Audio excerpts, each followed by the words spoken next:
I've worked with multi-state, multinational businesses. I've worked with startups. And in every single job I do, it involves having tough conversations. And one of the toughest conversations we have to have right now, and there's two, is the fact that county, state, and federally we are facing massive budget shortfalls. We're eventually going to run out of your money. And if we don't start having those conversations, we cannot rely on state and federal governments to bail us out. In the Comptroller's office, we need to talk about cutting spending, we need to talk about cutting the budget, and we need to talk about cutting the jobs program that is the state and county government that take your tax dollars at gunpoint to give nepotism jobs. Run against Mark Polin, cars and lose, we'll find a job for you at the Comptroller's office. Help my friend win a race, we'll find a job for you at the Board of Elections, the Comptroller's office. I'm going to bring in qualified accountants. We're going to become the audit department of the county. For example, the COVID relief funds. Erie County spent $200 million in COVID relief funds. I'm currently working on foiling information. They're not great giving it out. That Erie County might have been shafted in the tune of $25 million to a company to buy PPE 4 to 5 times the going rate. They bought a box of 20 masks for $129. I can go on Amazon right now and buy that same box for $29.99. Where was your taxpayer watchdog? There. Sorry, my time's up. Okay, so now we go to the questions. And Kevin gets the first question and is first on the first question. And Dwayne, you will be first on the second question. And we go back and forth. So, first question. What is the most pressing issue related to the management of county finances, and why is it so? I think I think that the most pressing issue related to county finances is the lack of an independent source of budgetary information for the county legislature. You know, as a county legislator for the last 12 years, we're heavily reliant on the budget office of the county executive. We don't have a lot of independent experts, much like Congress was prior to 1974 and the creation of the Congressional Budget Office. They created the Congressional Budget Office, now they can compete with the president. They didn't have to rely on the Office of Management and Budget. I would like to see the same thing done with the Comptroller's Office. I think the Comptroller's Office could be the independent source of budgetary information for the county legislature and the other separate electeds. Do I just go whatever? I guess I can just start. Again, the biggest issue is the budgetary shortfall we face at every single level of government. Erie County had a $100 million budget shortfall. New York State faces up to $60 billion over the next 3 years, and our federal government almost again shut down because they ran out of your money. If we don't start having the difficult conversations on closing these budgetary gaps, we're running out of money to provide you guys the services that you so dearly love. If we don't have the conversation that we take your tax dollars at gunpoint, and if you don't believe me, don't pay your property taxes, they will send men with guns to take your house. If we don't start having the conversations that the tax cattle of Erie County are being used, and we're not covering this budget deficit, we're going to stop being able to provide these services. And when that happens, the proverbial poop is going to hit the fan. And I'd prefer if that did not happen. Okay, so the next question goes to Dwayne first. What will your approach be to the role of Comptroller, and how will you restructure the office? Like I said in my intro, I believe that the Comptroller's office and a lot of county jobs are nepotism jobs. You'll know someone who got a job because their friend works for something.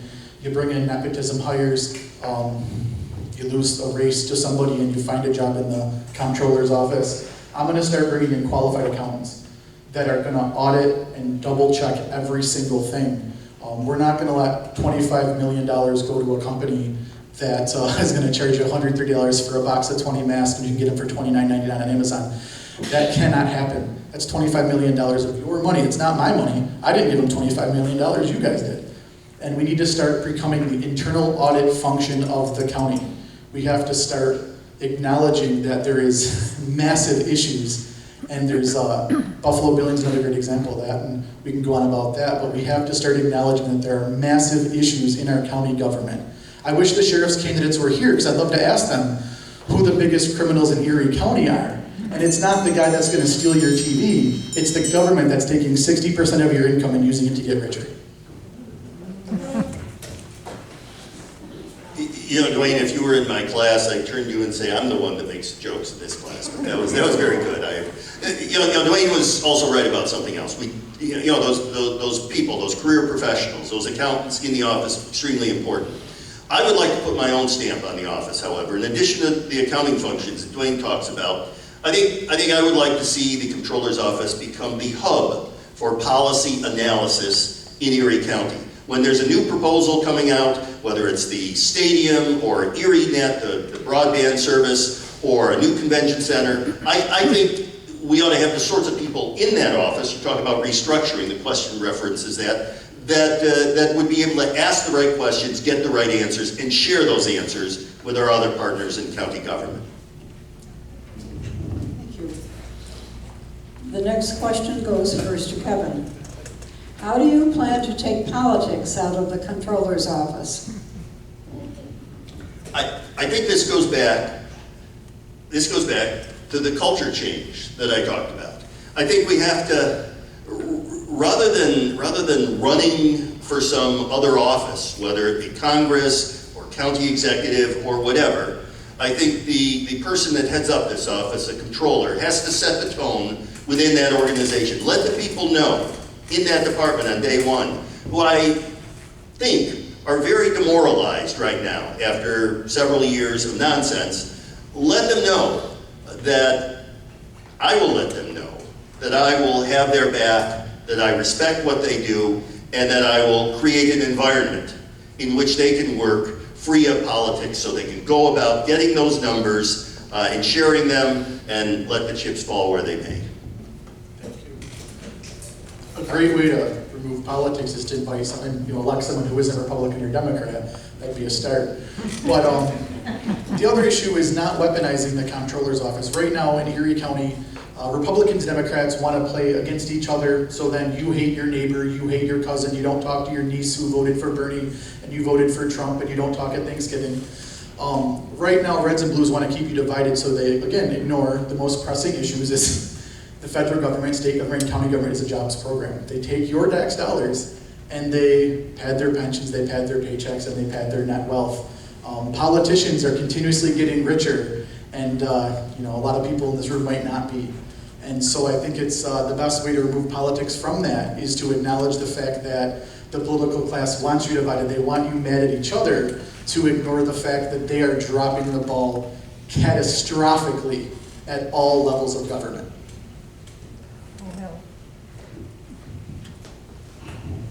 Thank you.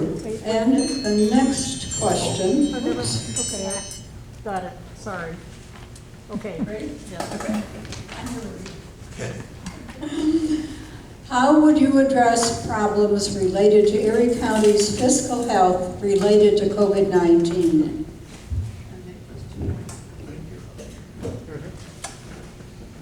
COVID showed how shoestring budgeted we are. We lost some sales tax revenue, and now New York State and Erie County are facing an insurmountable deficit. Well, that's because our government is spending too much of your money. It's simple as this. I can say this till I'm blue in the face. The government uses the residents of Erie County as literal tax cattle. You guys work, what's the date this year? It's almost in August. You work for 8 months a year to finally pay off your tax burden on a federal, state, and county level. You guys literally work 2/3 of the year just to pay the government. We cannot afford to keep spending your money and not accounting for the fact that it's going to run out. So the best way to navigate this COVID crisis was probably to have a better plan with COVID, but I can't control that.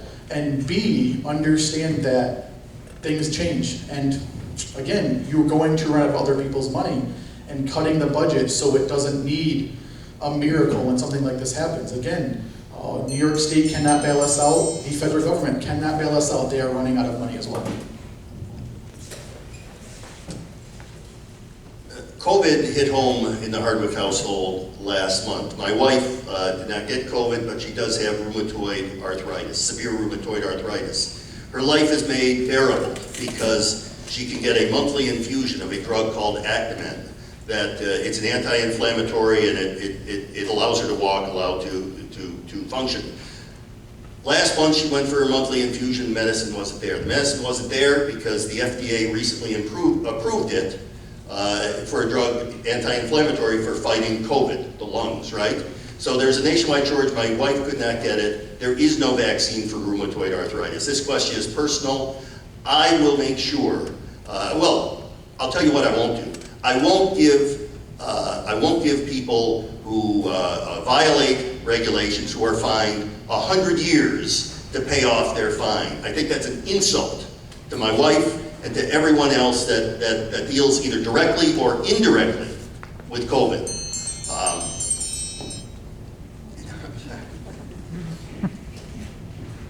Okay, and this will be this last question we have.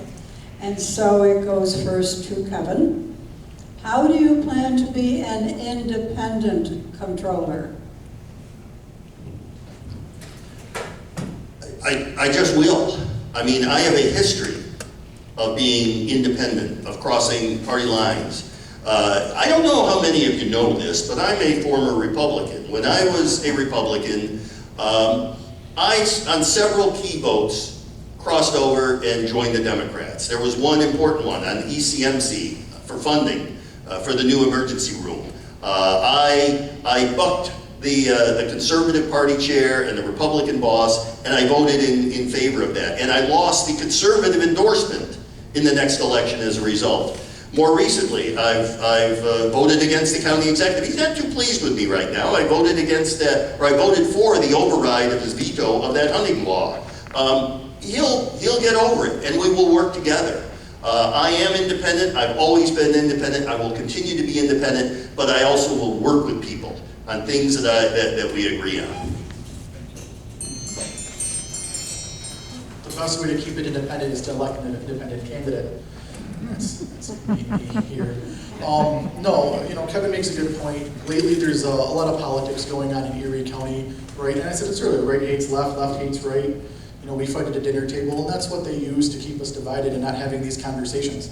At a county level, there's not much that we can do, but you know, fight for the county, fight for what's right. Oh, sorry, I'm not used to speaking. I'm an accountant. I sit in office all day. But you know, at the end of the day, my job isn't to fight for a party. It's not to fight for Albany. It's not to fight for the Raft building. My job is to fight for the taxpayers and residents of Erie County. I don't owe the political class and the bureaucrats in that office anything. They don't want me there. They don't like me, and that's okay. It's my job to make sure that we start focusing on the biggest issues, which is, again, I still believe that this is one of the most important races. I know everyone wanted to see the sheriff's race. That's what the media was for, but this is your literal tax dollars and your money. Now we come to closing statements. And Dwayne, you get to make the first closing statements. Perfect. 2 minutes? I'll finish what I was saying. Thank you guys for coming. It means a lot. And thank you guys for staying. This room was packed when the sheriff's race was. Everyone was excited to see the sheriff's race, but fails to understand. I still believe that this is the most important race on your ballot. This is your tax dollars. I don't know about you guys. I don't deal with the police a lot. They pull me over for my tinted windows and they pull me over for speeding every so often. But I, every day, use some sort of tax system, whether it's the roads, whether I pay taxes on sales tax, whether I'm paying my income taxes. This affects every single person in this county. So I want to thank League of Women's Voters for holding this debate. And again, it seems to be that the League of Women's Voters knows how to put more than 2 people on a stage, and the Federal Debate Commission cannot. That's insane to me. But I want to thank you guys for coming and asking the questions. Please consider voting for me. I'm an accountant. I'm a small business owner. I've never been elected before because I'm a third party and we know the uphill battle we face, but I do believe it's time that we have these conversations about where your tax dollars are going. And again, I use the term tax cattle because I'm trying to coin it. It's not going well. But they treat the taxpayers like tax cattle, and it's time that we let you keep your money. I don't want to spend your money. I believe you guys can spend your money better than I can. And so that's what I'm going to try to do here. You're supposed to say, I yield back the balance of my time. That's what you're saying backwards, right? Sure. You know, in 2021, in our political environment, what happened here tonight, not just Dwayne and myself, but the entire night, was a bit of a miracle. I mean, you had people not attacking one another, you had sensible discussion, you had some humor, and by the way, Dwayne, it's not a personal attack, this is, you know, don't apologize for being an accountant. One of my favorite comedians, Bob Newhart, was an accountant, but that's probably dated, anyway. But it was nice, and I really want to thank the League of Women Voters for putting this together, for not only having the ground rules, but enforcing the ground rules a lot better than they did in the presidential debates last year. And I want to thank all the candidates for all the offices, because I talked for a few minutes up here tonight, and I'll be done in a few seconds. But I also did a lot of listening. I listened to Dwayne, I listened to the sheriff's candidates, and I listened to the town board candidates. And there was a lot I agreed with, there was a lot I disagreed with, but there was a lot that made me think.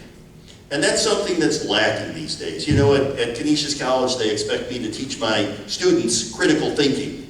And it's very difficult in a world to promote critical thinking when half of us watch Fox News and the other half watch MSNBC, and you wonder why we act like we come from different planets, because we have different facts, different information sources. So tonight was night, and I just want to close by thanking Dwayne and thanking Terry and everybody else that made this night possible, including you, the audience. Thank you.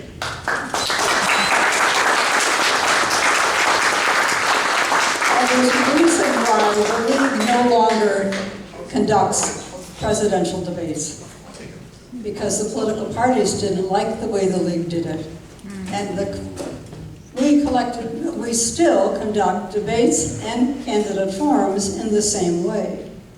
And when the political parties created the Presidential Debate Commission, I'm not going to use the language I would like to use, but it certainly took away all of the things that made a presidential debate something memorable and something important. But everyone here, not just those of us who had the microphone or who are keeping the time or making the,